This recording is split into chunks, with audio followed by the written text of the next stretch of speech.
Civil services से जुड़े हुए नवनियुक्त नवचयनित अधिकारियों के आज के इस नियुक्ति प्रमाण पत्र वितरण के इस कार्यक्रम में मेरे साथ मंच पर उपस्थित प्रदेश सरकार में मेरे वरिष्ठ सहयोगी उप मुख्यमंत्री डॉक्टर दिनेश शर्मा जी,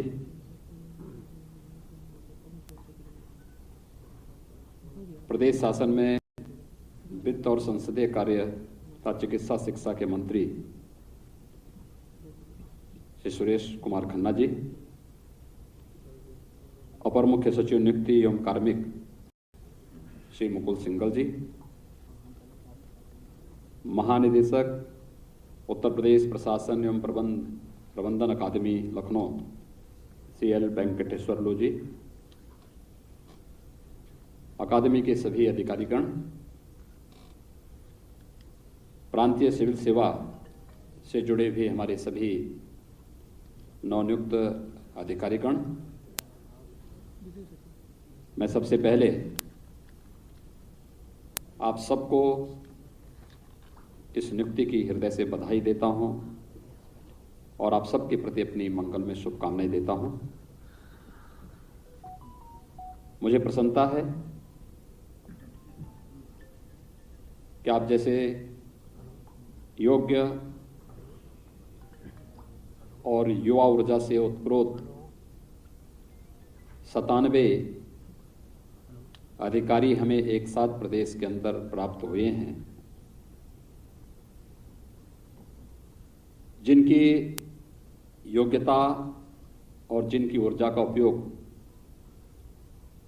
हम देश की आबादी के हिसाब से सबसे बड़े राज्य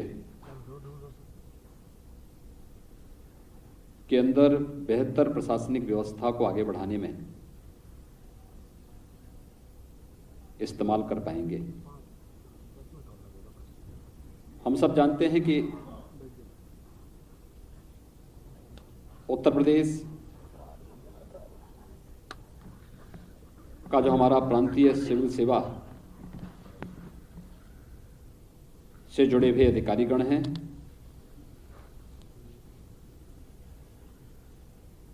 यह हमारी प्रशासनिक व्यवस्था की मेरुदंड है।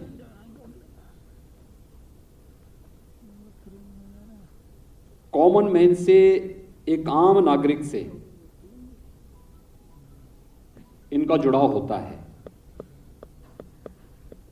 और आम जनता अपने छोटे बड़े कार्यों के लिए कहीं न कहीं इसी तंत्र पर निर्भर करती है जिसमें आपको जाने का अवसर प्राप्त हुआ है ट्रेनिंग के दौरान, जहां पर आप अभी अलग अलग जनपदों में कार्य कर रहे हैं। और इसीलिए उत्तर प्रदेश प्रशासन एवं प्रबंध अकादमी ने अपना जो लोगो बनाया है, उस लोगो में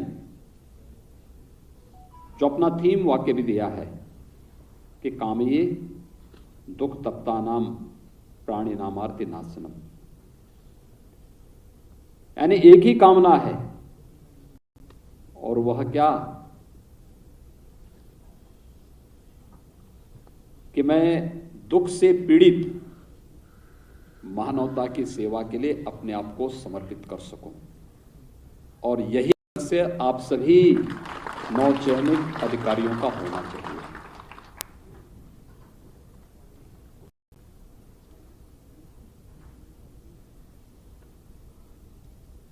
आपने जो शुरुआत की है, आप में से ज्यादातर लोग बीडीओ के दायित्व को और कुछ लोग जनपद स्तर पर अन्य दायित्वों के साथ इस समय प्रशिक्षण के साथ जुड़े होंगे। आपकी मूल नियुक्ति उप जिलाधिकारी के रूप में है और उप जिलाधिकारी के बाद तहसीलों में जाकर के आपको वहां पर कार्य करने का, स्वतंत्र रूप से कार्य करने का एक अवसर प्राप्त होगा।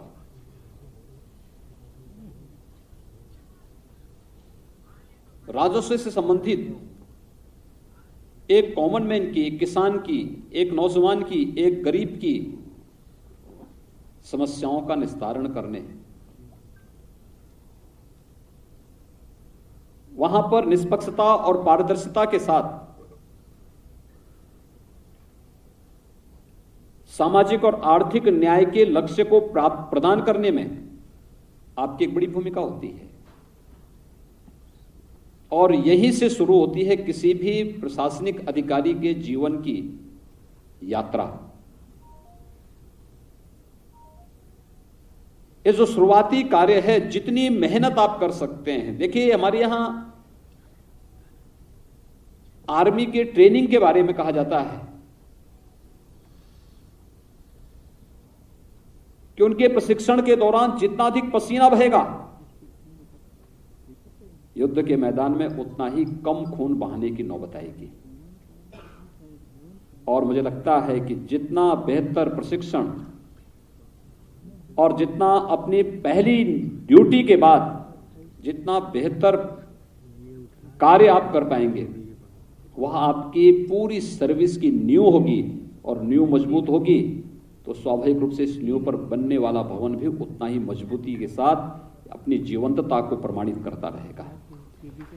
तो समय होता है जब कोई भी अधिकारी, कोई भी कर्मचारी अपने को प्रामाणिक रूप से प्रस्तुत कर सकता है, और यही होता है जब व्यक्ति पतन की ओर भी जा सकता है। ये दोनों हैं। आपका मार्ग क्या है? सकारात्मक मार्ग है तो जनता के साथ सद्भावना के साथ, व्यवहार कुशलता के साथ, न्याय संगत तरीके से उनकी समस्याओं का समाधान करना, व्यवहारिक बनना और बेहतर संवाद के माध्यम से अपनी लोकतांत्रिक प्रणाली का सम्मान करते हुए अपने आप को साबित करना। अगर यह कोई अधिकारी उस समय कर सके, प्रारंभिक 4-5 वर्षों में इस नींव को मजबूती प्रदान कर लेता है, तो शेष उसके जीवन के 25-30 वर्ष बहुत आसानी से सफलता की नई नई मंजिलों को चूमते हुए आगे बढ़ता है। और आप जो आज उप जिलाधिकारी के रूप में नियुक्ति पत्र प्राप्त कर रहे हैं, वहीं सेवा के अंतिम समय में सचिव स्तर पर आपको जाकर के बेहतरीन सेवा का एक अवसर प्राप्त होता है। एक अच्छे कैरियर के रूप में एक संतुष्टि भरा जीवन आप लोग लेकर के जाते हैं कि मैंने भी उत्तर प्रदेश शासन में किन किन विभागों में सचिव के पद से सेवानिवृत्त हुआ हूं या कमिश्नर बनकर सेवानिवृत्त हुआ हूं। यह एक अवसर उसके सामने होता है और आने वाली पीढ़ी के बल्ले बहुत कुछ देने के लिए भी होता है। सर्विस के बाद भी उसके लिए कैरियर के तमाम रास्ते खुले होते हैं, लेकिन जब इस शुरुआती 5 वर्ष का कार्यकाल व्यक्ति का विवादों में घिर जाता है, नकारात्मकता की ओर जाता है, भ्रष्टाचार से घिर जाता है, तो उसके बाद आगे के 25-30 वर्ष उसके जीवन में संकट के ही होते हैं। उसका कोई आगे का भविष्य नहीं होता है। जो भविष्य बचा हुआ उसमें उसको मुंह छुपाने की स्थिति उसके सामने होती है। और इसीलिए हम लोगों ने एक प्रयास किया।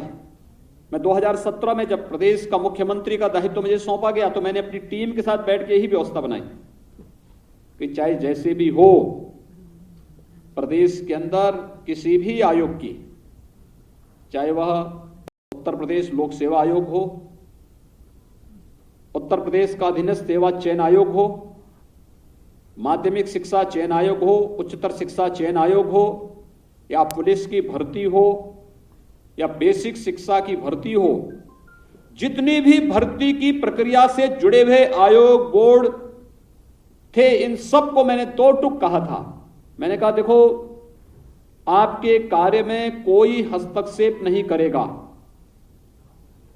और आप इस मामले में किसी की सिफारिश भी नहीं मानेंगे, लेकिन अगर मेरे पास कहीं से शिकायत आई तो याद रखना कि आपके जीवन का वो सबसे बुरा दिन होगा। मैं इसको स्वीकार नहीं कर पाऊंगा और चयन की प्रक्रिया पूरी पारदर्शिता के साथ हर एक व्यक्ति को ये लगे कि हां, ईमानदारी और पारदर्शिता केवल बोलने के शब्द नहीं बल्कि ये हकीकत में भी दिख सकता है और ये हकीकत में दिखना चाहिए।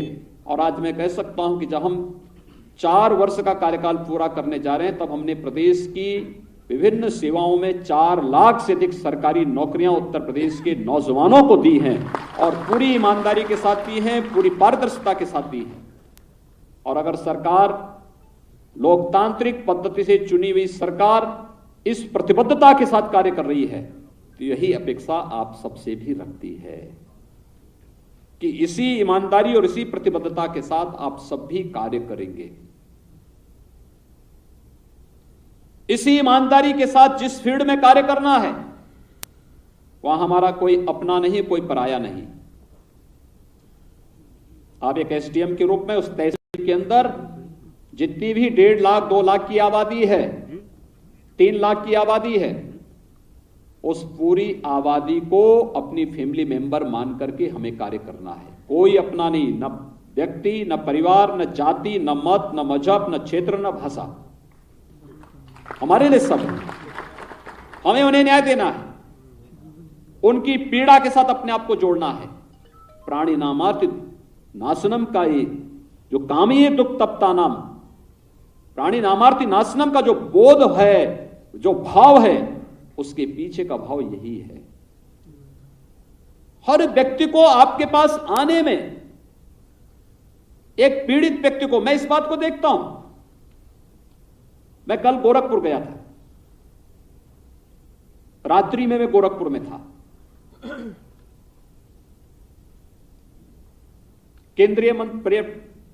केंद्रीय उर्वरक और रसायन मंत्री गोरखपुर में कल आए थे। हम दोनों का एक ज्वाइंट विजिट था। गोरखपुर में एक खाद कारखाना बंद हो गया था।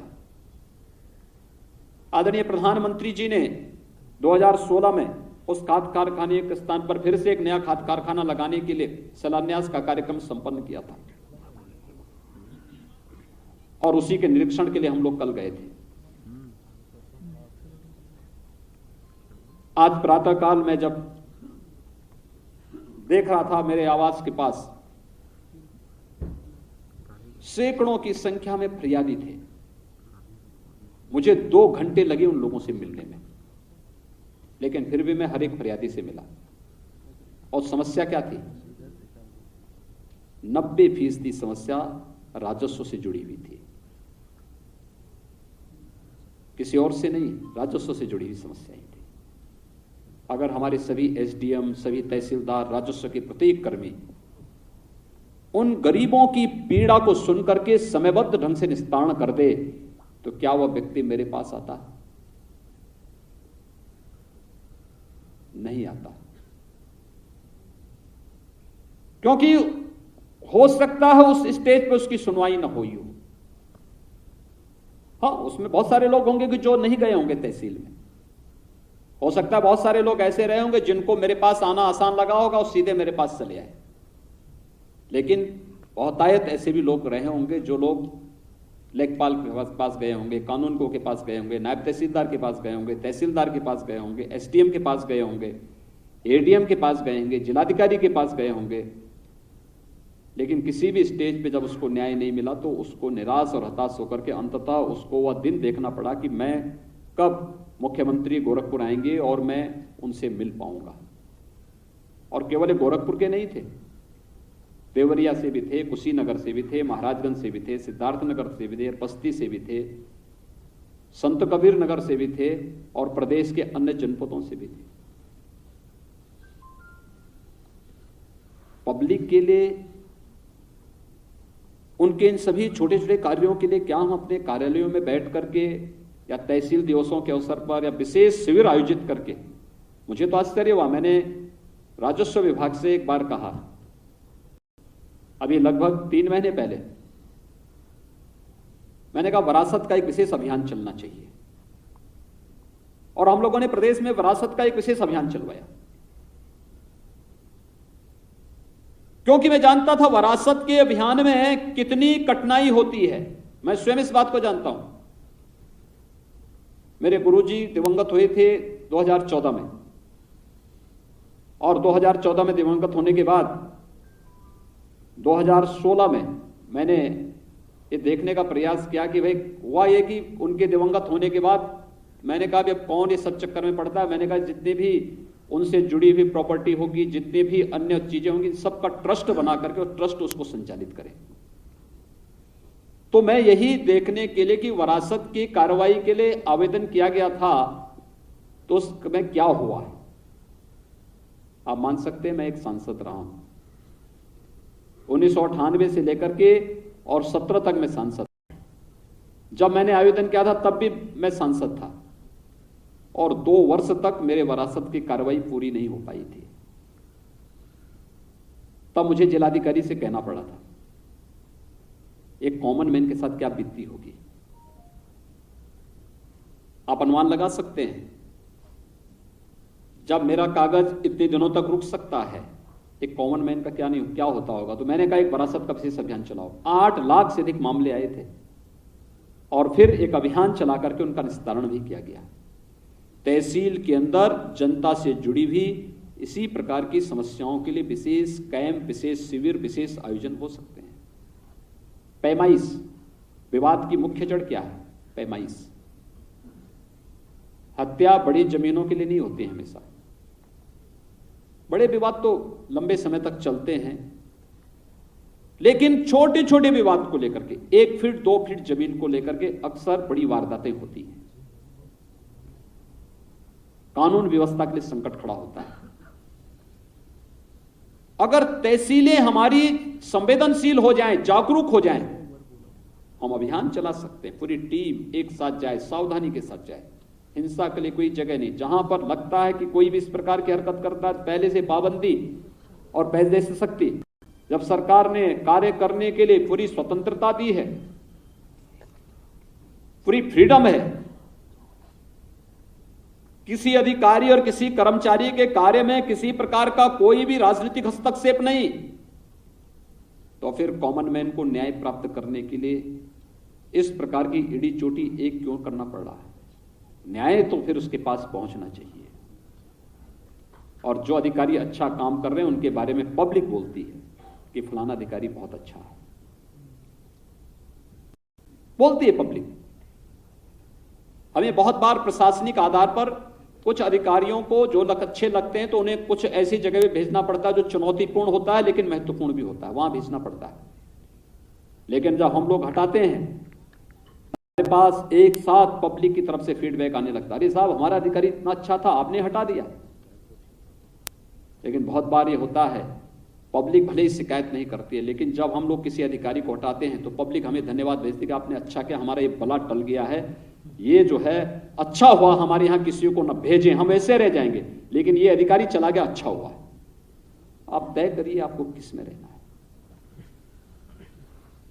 एक सामान्य नागरिक की दुआ को लेना है और उसके माध्यम से अपने जीवन को यशस्वी बनाना है कि एक पीड़ित व्यक्ति की पीड़ा के अभिशाप को जीवन भर अपने साथ ठप्पा लगा करके फिर उसी में अपसिप्त होकर के अपने पूरे कैरियर को खराब करना है, यह कोई भी व्यक्ति तय कर सकता है।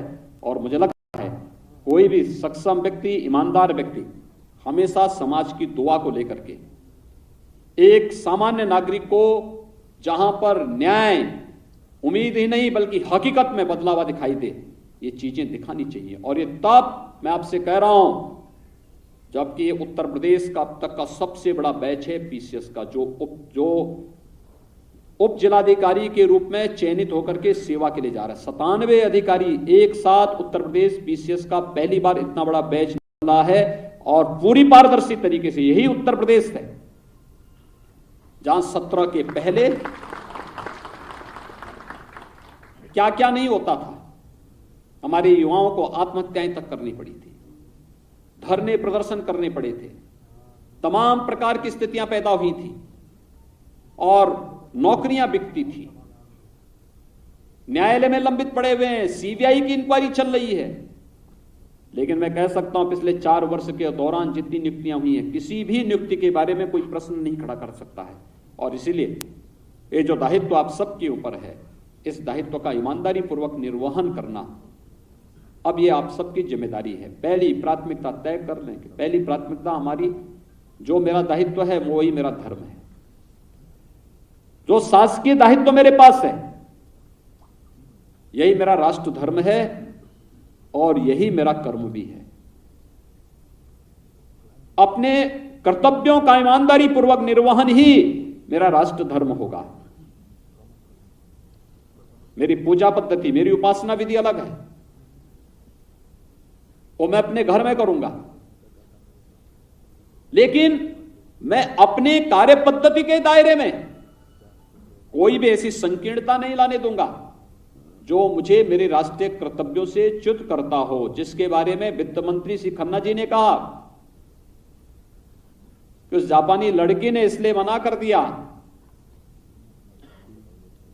क्योंकि उसको लगा था कि मुझे मेरे राष्ट्रीय कर्तव्यों से च्युत कर रहा है। मैं अपने राष्ट्रीय कर्तव्यों, राष्ट्र मेरे लिए सर्वोपरि है, प्रदेश हमारे लिए सर्वोपरि है, और अगर प्रदेश की बैकबोन के रूप में कार्य करने वाली स्टेट सिविल सर्विसेज से जुड़े हुए हमारे सभी अधिकारीगण मेरुदंड बन करके, बैकबोन बन करके कार्य करना प्रारंभ कर देंगे, कोई कारण नहीं कि उत्तर प्रदेश देश की सबसे बड़ी अर्थव्यवस्था न बन जाए। हम लोगों ने पिछले 4 वर्षों के अंदर दिखाया है। 2016 तक उत्तर प्रदेश देश की 5वीं और 6ठी अर्थव्यवस्था थी। प्रदेश के अंदर बेरोजगारी की दर 17.5%। ईज ऑफ डूइंग बिजनेस में उत्तर प्रदेश 14वें स्थान पर था, और पिछले 4 वर्ष के दौरान जो टीम वर्क हुआ है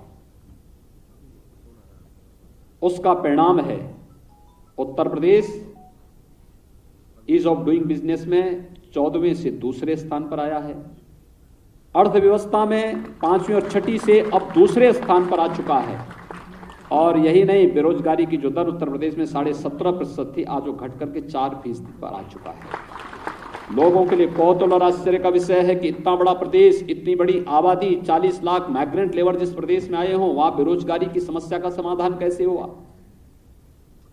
लेकिन एक कार्य का परिणाम है। प्रदेश के अंदर की संभावनाओं के बीच में जो परिणाम सरकार लेकर के आई है वह सबके सामने है। ये डाटा मेरे नहीं बल्कि भारत सरकार के हैं, दुनिया के प्रतिष्ठित संस्थाओं के हैं, जिन्होंने अपने सर्वे के आधार पर ये सभी चीजें जारी की हैं। आज के इस अवसर पर आप सभी नवनियुक्त उप जिलाधिकारियों को मैं एक बार फिर से बधाई देता हूं, अपनी शुभकामनाएं देता हूं।